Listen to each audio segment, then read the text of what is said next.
Herkese merhaba arkadaşlar, kanalımıza hoş geldiniz. Mert Ramazan Demir'in doktor abisi sosyal medyada gündem oldu. Afra Saraçoğlu ile birlikte bir dargın bir barışık ikili son olarak Mert Ramazan Demir özel hayatı ile adından çokça söz ettiriyor. 28 yaşındaki Mert Ramazan Demir'in ailesi ve sosyal medyası çok merak ediliyor.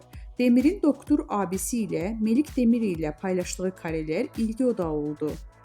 Afra Saraçoğlu ile yaşadığı çalkantılı aşkla gündeme düşen Mert Ramazan Demir, özel hayatı kadar ailesi de merak konusu. Ünlü oyuncunun doktor abisi Melik Demir ile verdiği pozlar sosyal medyanın ilgi odağı oldu. Son dönemde en konuşulan çiftlerden biri olan ünlü oyuncuların dizi ile birlikte ilişkileri de bitti.